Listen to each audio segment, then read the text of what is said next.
Good afternoon everyone. आप सभी का प्लेसेंटा नर्सिंग इंस्टीट्यूट में स्वागत करता हूं।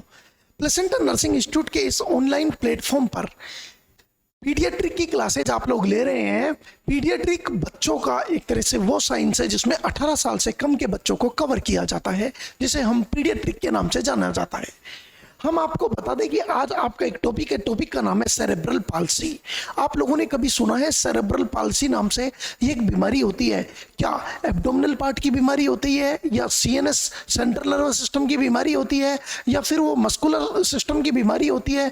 वास्तव में ये एक सीएनएस की बीमारी है, सेंट्रल नर्वस सिस्टम। इसमें एक सिस्टम इन्वॉल्व नहीं होता, इसमें मल्टीपल सिस्टम इन्वॉल्व होते हैं। दोबारा बोल रहा हूँ, सेरेब्रल पाल्सी आप लोग पढ़ रहे हैं, पीडियाट्रिक का नेक्स्ट टॉपिक है, न्यूरोलॉजिकल डिसऑर्डर के अंदर आता है। किसमें आता है? न्यूरोलॉजिकल डिसऑर्डर में, जिसका नाम है सेरेब्रल पाल्सी। जो सेरेब्रल पाल्सी आपके सामने है, ये एक सीएनएस की बीमारी है जिसमें मल्टीपल सिस्टम क्या होते हैं? इन्वॉल्व होते हैं। यस, स्टार्ट करें भाई। चलिए, today's topic about the cerebral palsy. Cerebral palsy क्या होता है मैंने आपको पहले भी बताया है, मस्कुलर सिस्टम की बीमारी होती है। चलिए, sorry, mainly CNS central nervous system की बीमारी होती है जिसमें मल्टीपल सिस्टम क्या होते हैं? इन्वॉल्व होते हैं। सेरेब्रल पाल्सी, उससे पहले मैंने लास्ट लेक्चर में आपको न्यूरल ट्यूब डिफेक्ट पढ़ाया था। ये जो एक पेज है ये आपके न्यूरल ट्यूब डिफेक्ट का है, कि न्यूरल ट्यूब डिफेक्ट जब भी किसी को हो जाए, जैसे मेनिंगोसील, मेनिंगोमाइलोसील लास्ट लेक्चर में आपको पढ़ाया है, यदि किसी को हो जाए तो उसका पोस्ट ऑपरेटिव नर्सिंग केयर क्या होती है? Use aseptic technique during dressing के टाइम पर एसेप्टिक टेक्निक यूज कीजिए। गोज पीस स्ट्राइल होना चाहिए, ग्लव्स स्ट्राइल होने चाहिए आपके। एसेप्टिक टेक्निक यूज करो। Assess for sign of infection के साइन जो मैंने आपको बताया उसको आपको फील करना है। और तीसरा, always monitor for sign of the increase ICP. यदि किसी का बच्चे का इंट्राक्रेनियल प्रेशर वापस बढ़ता है तो इंट्राक्रेनियल प्रेशर बढ़ने के साइन बहुत सारे बताए थे मैंने आपको, bulging fontanelle, headache, vomiting, altered LOC, उन सबको क्या कीजिए आप फील कीजिए। चलिए, आज का टॉपिक, आज का न्यू टॉपिक आपके सामने आता है सेरेब्रल पाल्सी। स्टार्ट करें भाई।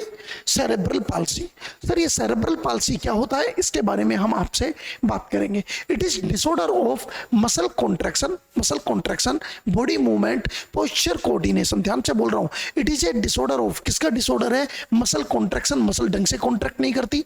बॉडी मूवमेंट, बॉडी की मूवमेंट्स ढंग से नहीं होती। पोस्चर कोऑर्डिनेशन, बंदा स्टैंडिंग सही से नहीं हो पाता, बैठ नहीं सकता सही से। इसका मतलब मल्टीपल सिस्टम इन्वॉल्व होते हैं। इसमें सीएनएस मेनली इन्वॉल्व होता है। मस्कुलर सिस्टम भी मेनली किससे आपका नर्व सप्लाई मिलती है? सेंट्रल नर्वस सिस्टम से। तो central nervous system mainly involve होता है इन दिस डिजीज। इस डिजीज में पिरामिडल, एक्स्ट्रा पिरामिडल ट्रैक्ट और सेरेबेलम, ध्यान से सुनना, इसमें पिरामिडल, एक्स्ट्रा पिरामिडल ट्रैक्ट और साथ में सेरेबेलम, तीनों की तीनों इन्वॉल्व होते हैं। What is the function of the cerebellum? Cerebellum का काम क्या होता है? सेरेबेलम का काम होता है बॉडी का, अर्थात कोऑर्डिनेशन बनाए रखना, बॉडी को बैलेंस बनाए रखना। लेकिन यदि सेरेबेलम अफेक्ट होता है तो बॉडी बैलेंस नहीं रह पाएगी। इसका मतलब बच्चा सही से अर्थात चल नहीं पाएगा, मूवमेंट नहीं कर पाएगा। पिरामिडल, एक्स्ट्रा पिरामिडल सिम्टम भी इसके अंदर आते हैं। दूसरी बात, it is non progressive disorder. ये नॉन प्रोग्रेसिव डिसऑर्डर है, बढ़ता नहीं है एक जैसा, बचपन से जन्मजात होता है। It is a non progressive disorder, अर्थात इसका मतलब इरिवर्सिबल डिसऑर्डर है। कैसा है? इरिवर्सिबल डिसऑर्डर है। तो it is a non progressive disorder. कैसा है? नॉन प्रोग्रेसिव डिसऑर्डर, इसका मतलब ये इरिवर्सिबल डिसऑर्डर है। कैसा है? इरिवर्सिबल। दूसरा, sir what is the cause? ध्यान से समझना, sir what is the cause? Sir दुनिया में सबसे ज्यादा सेरेब्रल पाल्सी जन्मजात ही क्यों होती है, कंजेनाइटली ही क्यों होती है? क्योंकि सबसे ज्यादा most common cause is the birth asphyxia. यदि किसी बच्चे को हाइपोक्सिया हो गया जन्म लेते टाइम, हाइपोक्सिया की वजह सबसे ज्यादा किसकी सप्लाई चाहिए? ब्रेन को चाहिए ब्लड सप्लाई। यदि ब्रेन में ब्लड की सप्लाई रुक गई तो ब्लड में ब्लड का मतलब होता है ऑक्सीजन सप्लाई। यदि ब्रेन की ऑक्सीजन सप्लाई रुक गई तो ब्रेन में हाइपोक्सिया हो जाएगा। और ब्रेन में हाइपोक्सिया होते ही जन्म के टाइम पर सबसे बड़ी बीमारी जो होती है वो होती है cerebral palsy. Hypoxia in brain, brain में hypoxia. Birth asphyxia is the most common cause. Birth asphyxia मतलब जन्म के टाइम पर, एस्फेक्सिया मतलब सांस लेने में तकलीफ हो जाए। यदि किसी को बर्थ के टाइम पर सांस लेने में तकलीफ हो जाए तो उसको अपन क्या बोलते हैं? रेस्पिरेटरी प्रॉब्लम हो जाए तो उसको अपन क्या बोलते हैं? ऑक्सीजन की सप्लाई यदि ब्रेन में कम हो जाती है तो सबसे बड़ी बीमारी, मोस्ट कॉमन कॉज जो है वो सेरेब्रल पाल्सी का हाइपोक्सिया होता है। क्या होता है? हाइपोक्सिया। समझ में आया? सेरेब्रल पाल्सी एक इनकोऑर्डिनेशन मूवमेंट्स है, बॉडी की मूवमेंट्स में कोऑर्डिनेशन नहीं है क्योंकि इसमें सेरेबेलम इन्वॉल्व रहता है। दूसरी चीज, इसका most common cause hypoxia in brain due to birth asphyxia. चलिए बेटा, और कोच क्या क्या हो सकते हैं? Either cause, EITHER, either cause. अलग कोच क्या हो सकते हैं? सबसे पहले अब्रुप्शिएशन प्लेसेंटा। अब्रुप्शिएशन प्लेसेंटा पढ़ के आ चुके हो OBG, इसलिए मैं आपको बताने की जरूरत नहीं है। अब्रुप्शिएशन प्लेसेंटा का मतलब है प्लेसेंटा का टाइम से पहले अर्थात यूट्रस की लेयर से सेपरेट होना। टाइम से पहले सेपरेट हो जाएगा तो बच्चे को ऑक्सीजन नहीं मिलेगी। बच्चे को मान के चलो अब्रुप्शियो प्लेसेंटा 36 वीक पर एक केस मिला, एक केस 36 वीक पर आपको अब्रुप्शियो प्लेसेंटा का मिला। 36 वीक का मतलब 9 महीने का बच्चा है, लेकिन दर्द नहीं हुआ, पेन होने से पहले ही एकदम से प्लेसेंटा कहां से हट चुका है? अर्थात डेसिडुआ से हट गया। जैसे ही डेसिडुआ से प्लेसेंटा हटेगा, जैसे ही डेसिडुआ से प्लेसेंटा हटेगा, वैसे ही बच्चे की ब्लड सप्लाई, ऑक्सीजन सप्लाई सब बंद हो जाएगी। जैसे ही सप्लाई बंद होगी, प्लेसेंटा सेपरेट होते ही सप्लाई बंद होगी, तो बच्चे का ब्रेन हाइपोक्सिया में चला जाएगा। और अब्रुप्शियो प्लेसेंटा भी एक कोज बन सकता है। किसका? आपके सामने किसका कारण बन सकता है भाई बच्चों? अरे किसका कारण बन सकता है? सेरेब्रल पाल्सी का। दूसरा, कोड प्रोलैप्स। कोड प्रोलैप्स क्या होता है? एक फीमेल OPD में आती है और आपसे कहती है सर मुझे ऐसा लग रहा है मेरी वेजाइना से कुछ बाहर निकल रहा है। तो जब डॉक्टर ने देखा तो उसकी अम्बिलिकल कॉर्ड, जो बच्चे की अम्बिलिकल कॉर्ड है, बच्चा आया नहीं उससे पहले अम्बिलिकल कॉर्ड बाहर दिखाई देने लगी या वेजाइना में से बाहर आ गई, तो इसे बोलते हैं कोड प्रोलैप्स का केस। किसका बोलते हैं? Code prolapse. Nursing exam, nursing officer नॉर्सेट 2021-2020 जब पहली बार हुआ था, क्वेश्चन आया था कि कोड प्रोलैप्स यदि किसी फीमेल को हो जाए तो नर्सिंग इंटरवेंशन क्या होगा? प्राइमरी नर्सिंग इंटरवेंशन होगा कि उसको ऐसी पोजीशन देना जिसमें हेड नीचे रहे और उसका जो लोअर पार्ट रहे वो ऊपर रहे। इस टाइप की पोजीशन देना, इसका लोअर पार्ट ऊपर रहे और उसका हेड नीचे रहे, ताकि जो पार्ट प्रोलैप्स हुआ है वो वापस कहां चला जाए? वापस अंदर की तरफ चला जाए। इसको किस नाम से बोलते हैं? इसको ट्रेंडेलबर्ग पोजीशन बोलते हैं। क्या बोलते हैं? ट्रेंडेलबर्ग पोजीशन बोलते हैं। क्या बोलते हैं?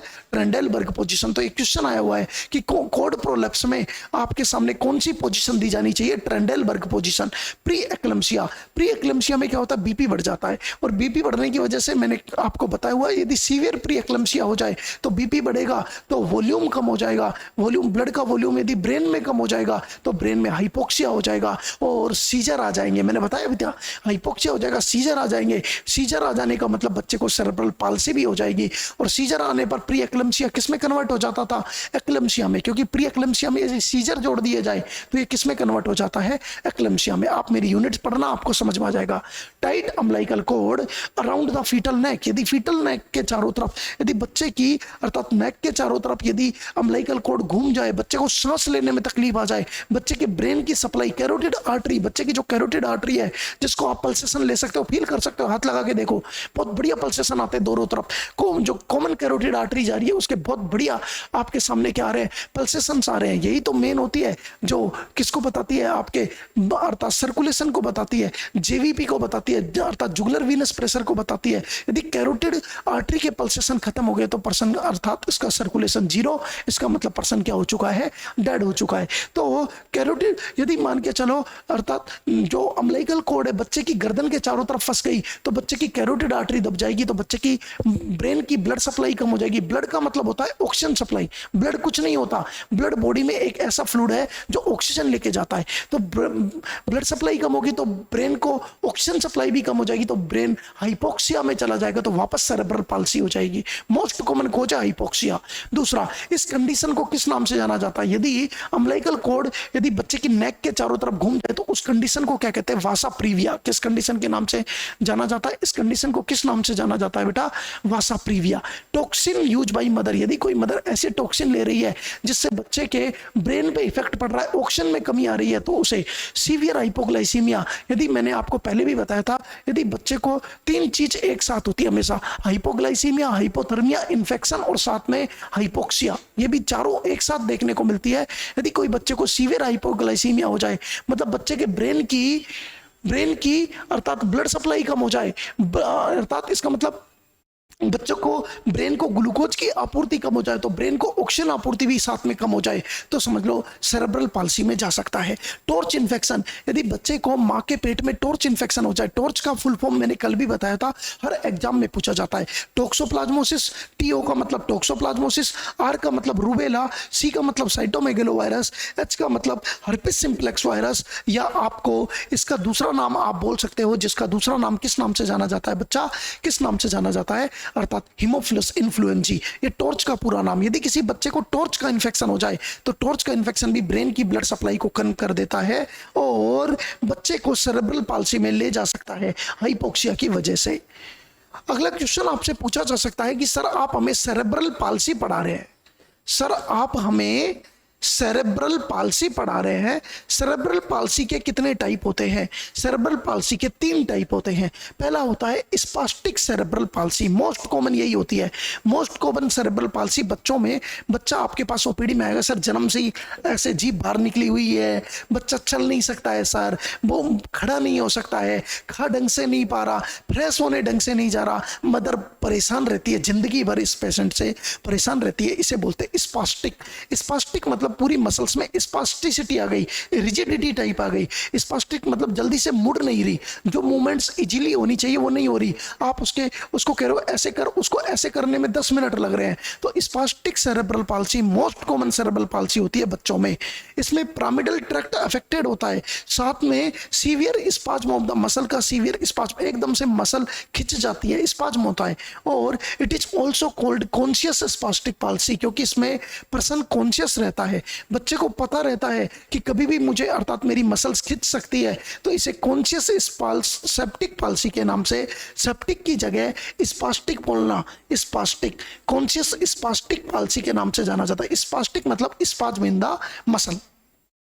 दूसरा डिस्काइनेटिक सेरेब्रल पाल्सी, नाम से ही पता चल रहा है, उसका नाम था स्पास्टिक तो उसमें मसल में स्पाज्म आता था, इसका नाम है डिस्काइनेटिक मतलब चलने में दिक्कत, काइनेटिक का मतलब होता है movement. Extra pyramidal tract affected होता है, अर्थात स्लो इनवॉलंटरी मूवमेंट, स्लो धीरे धीरे इनवॉलंटरी मूवमेंट्स होती है। It is also known as the warm walking, अर्थात इसमें पर्सन रहता तो ओके है पर लेकिन धीरे धीरे चलता है, इसका मतलब अर्थात मूवमेंट डिसऑर्डर आ जाता है। इसमें क्या आ जाता है? मूवमेंट डिसऑर्डर आ जाता है, चलने फिरने में दिक्कत आती है, इसे बोलते हैं डिस्काइनेटिक। क्या बोलते हैं? Dyskinetic cerebral palsy. तीसरा नंबर पे आता है अटेक्सिक।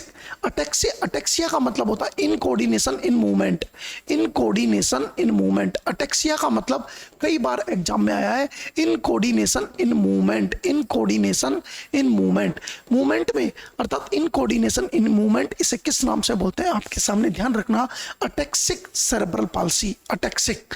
दूसरा sir absent coordination, coordination absent होता है। दूसरी बात नाम से ही पता लग रहा है, अटेक्सिन का मतलब ही होता है इनकोऑर्डिनेशन। सेरेबेलम अफेक्टेड होता है क्योंकि सेरेबेलम क्या बनाता है? इम्बैलेंस पैदा करता है। Due to this incoordination movement occur, cerebellum की वजह से इनकोऑर्डिनेशन मूवमेंट्स होती है और वाइड बेस गेट होता है, मतलब पर्सन पैर चौड़ा चौड़ा के चलता है, अर्थात वाइड बेस गेट होता है, मतलब पेशेंट को गेट का मतलब होता है चलने का स्टाइल, गेट का मतलब होता है मूवमेंट का टाइप, मूवमेंट का स्टाइल, मूवमेंट का स्टाइल, स्टाइल। तो मूवमेंट का जो स्टाइल होता है इसमें वाइड बेस मतलब पैर चौड़े चौड़े करके चलता है, इसे बोलते हैं मूवमेंट अर्थात स्टाइल। सेम टू सेम यदि किसी पर्सन को कोई बुढ़ापे में कोई कहे, एक पर्सन मेरे पास आया बहुत छोटे छोटे इस स्टेप में चलता है, एक पर्सन 60 साल का मेरे सामने आता है और ऐसे झुक के चल रहा है 60 साल का और बहुत छोटे छोटे स्टेप्स ले रहा है, बहुत छोटे छोटे, तो मैं कहूंगा that is the Parkinson disease का पेशेंट है। पार्किंसन में क्या होता है? पेशेंट छोटे छोटे स्पास्ट लेता है, रिजिडिटी आती है बॉडी में, रेस्टिंग ट्रीमर्स आते हैं। रेस्टिंग मतलब बिल्कुल आदमी को बोल दो एक जगह हाथ ऐसे रख दो, ऐसे नहीं रखेगा, ऐसे करेगा, ये ओल्ड एज में होती है पार्किंसन डिजीज। कौन सी? पार्किंसन।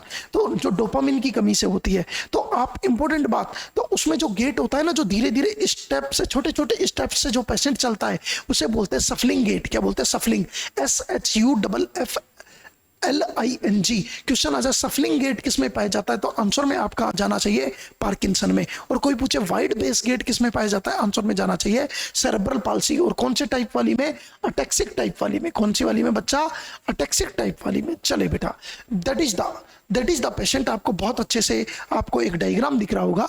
मस्कुलोस्केलेटल पैथोलॉजी देखो सेरेब्रल पाल्सी में, सर हाइपरटोनिया, पेशेंट ऐसे एकदम खड़ा हो गया, टोन आ गई, पेशेंट को पता ही नहीं चला, क्योंकि उसको पता है कभी भी मसल में स्पाज्म आ सकता है, तो मसल, तो इसमें हाइपरटोनिया, तो पेशेंट को धीरे धीरे बैठना पड़ता है, अर्थात टोन का मैनेजमेंट करना होता है। दूसरा, पेशेंट चलते चलते एकदम लचक जाएगा, एकदम गिर जाएगा, तो कॉन्ट्रैक्चर्स हो सकते हैं। तीसरा नंबर पे बोन डिफॉर्मिलिटी हो सकता है कि अर्थात इसके दोनों घुटने एक जगह बड़े और हो सकता है इसके दोनों घुटने दूर दूर रहे, इसे बोलते हैं जेनु वल्गम और जेनु, अर्थात याद रखना जेनु वल्गम आपके सामने, और ये वो ऐसी डिफॉर्मिलिटी है जिसमें बोन डिफॉर्मिलिटी है, तो इनको करेक्ट किया जाना चाहिए।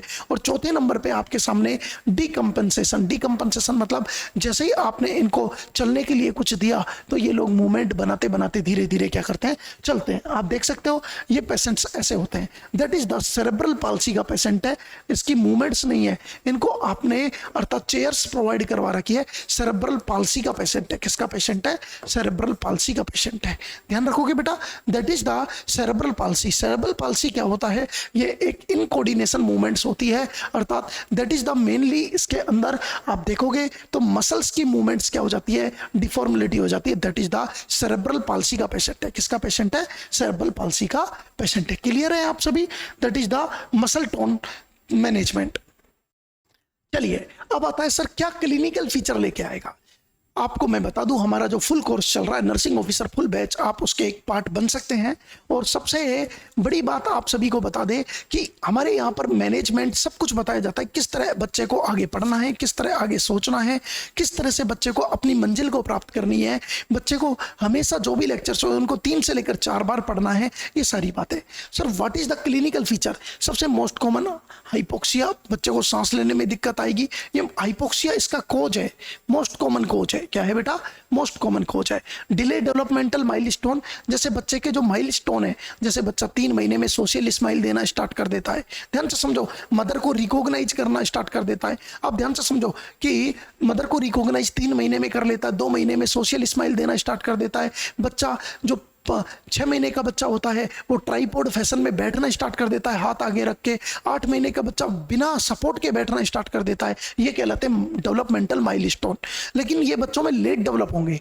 जो सेरेब्रल पाल्सी के पेशेंट होंगे उन बच्चों के डेवलपमेंटल माइलस्टोन बहुत लेट डेवलप होंगे। Late disappear of the neonatal reflex, बच्चों के अंदर जो रिफ्लेक्सेज होते हैं, जैसे मोरो रिफ्लेक्स हो गया, मैंने बताया आपको रिफ्लेक्स वाले चैप्टर में, इससे पहले के जो लेक्चर्स हैं जो आपके ऐप के अंदर आपके वीडियो रिकॉर्डेड है, जिन बच्चों ने full nursing officer batch join किया हुआ है, हमारे यहाँ पर बहुत सारे कोर्सेज चलते हैं। आप यहाँ पर nursing officer Rajasthan CHO, state CHO के लिए भी आपके रिकॉर्डेड बैचेज है, तो आप उनमें पार्टिसिपेट स्टोर पे जाके कर सकते हैं। यस, ओपिस्थोटोनस पोस्चर, ओपिस्थोटोनस का मतलब जो टेटनिस के अंदर पाई जाती है, मसल में स्पाज्म आ जाता है, मतलब पर्सन के दोनों हाथ इस तरह से, व्हाट इज दिस, ओपिस्थोटोनस पोजीशन, इस तरह से दोनों हाथ। तो पेशेंट ओपिस्थोटोनस पोजीशन, पेशेंट के पैर ये रहे आपके सामने, पेशेंट के हाथ ये रहे, ये पेशेंट का एब्डोमेन है। क्या है, एब्डोमेन। इसे, ये पेशेंट का हेड वाला पार्ट है और ये पेशेंट का कौन सा है, लेग्स वाला पार्ट है। इस कंडीशन को बोलते हैं ओपिस्थोटोनस कंडीशन। ये ज्यादातर टिटनिस में देखने को मिलती है, किसमें, ओपिस्थोटोनस। जब भी CNS के अंदर मसल स्पाज्म आता है तब ये देखने को मिलती है। सीजर गेट, इसके अलावा हेमीप्लेजिया, सर हेमीप्लेजिया का मतलब हो सकता है हाफ पैरालाइसिस हो, पैराप्लेजिया मतलब दोनों की दोनों नीचे वाले पैर, हाफ मतलब हेमीप्लेजिया का मतलब आधा पार्ट गया, लेफ्ट हेमीपेरेसिस हो सकता है, राइट हेमीपेरेसिस मतलब एक हाथ और एक पैर गया। सर पैराप्लेजिया का मतलब या तो दोनों की दोनों पैर गए नीचे के, लोअर पैरालाइसिस। आगे आपके सामने मोनोप्लेजिया, एक एक्सट्रीमिटीज मतलब या तो एक हाथ गया या एक पैर गया, एक पार्ट सिर्फ एक बॉडी का, चारों में से एक एक्सट्रीमिटी, उसे बोलते हैं मोनोप्लेजिया। क्वाड्रिप्लेजिया, चारों की चारों अर्थात पैरालाइसिस हो जाए। आपको बता दूं, पैराप्लेजिया और पैरेसिस में डिफरेंस होता है। मैं आपको हमेशा बता के चलता हूं कि किस किस चीज में बेटा, आपके सामने प्लेजिया एंड पैरेसिस में डिफरेंस होता है बेटा। पैरेसिस, सर प्लेजिया का मतलब होता है आपके बिल्कुल की बिल्कुल पूरी टोन गई, समझ रहे हो मेरी बात। पैरेसिस का मतलब होता है वीकनेस आई है, इसका मतलब टोन प्रेजेंट है, वीकनेस आई है, केवल क्या आई है, वीकनेस। वीकनेस को बोलते हैं पैरेसिस। हेमी पैरेसिस मतलब आधे पार्ट में वीकनेस आई है। प्लेजिया मतलब आधा की आधा पार्ट काम नहीं कर रहा, अर्थात प्लेजिया का मतलब होता है no movement. No movement, no movement मतलब ये पार्ट काम नहीं कर रहा है, इसमें काम कर रहा है लेकिन कम काम कर रहा है पैरेसिस के अंदर। क्लियर। चलिए बेटा, इन वर्ड्स का मतलब आपको आना चाहिए। Sir what is the diagnosis, ध्यान से समझना, व्हाट इज द डायग्नोसिस भाई। क्लिनिकल फीचर सीटी स्कैन और एमआरआई में आपको देखने को मिल जाएंगे। As diagnosis is done. Question आता है कई बार कि at after 18 month of the age, 1.5 साल तक कभी भी जो माइलस्टोन होते हैं उनका भी नहीं पता लगा सकते। 1.5 साल तक बच्चे का डेवलपमेंटल होता है, इसलिए कभी क्वेश्चन आ जाए कि आपको यदि क्लिनिकल सिम्टम के बेस पर सेरेब्रल पाल्सी है या नहीं है तो 1.5 साल बाद पेशेंट को पता करना चाहिए। बच्चे के 1.5 साल बाद अर्थात देखना चाहिए, सेरेब्रल पाल्सी घोषित करना चाहिए, उससे पहले नहीं करना चाहिए। Next sir, what is the management of the cerebral palsy. Cerebral palsy का मैनेजमेंट क्या होता है? कोई ट्रीटमेंट प्रेजेंट नहीं है, केवल सपोर्टिव केयर। जो जो चीज में दिक्कत आ रही है उसकी सपोर्ट, मतलब एक एक चीज को अर्थात कंजर्वेटिव मैनेजमेंट करो। No treatment is present.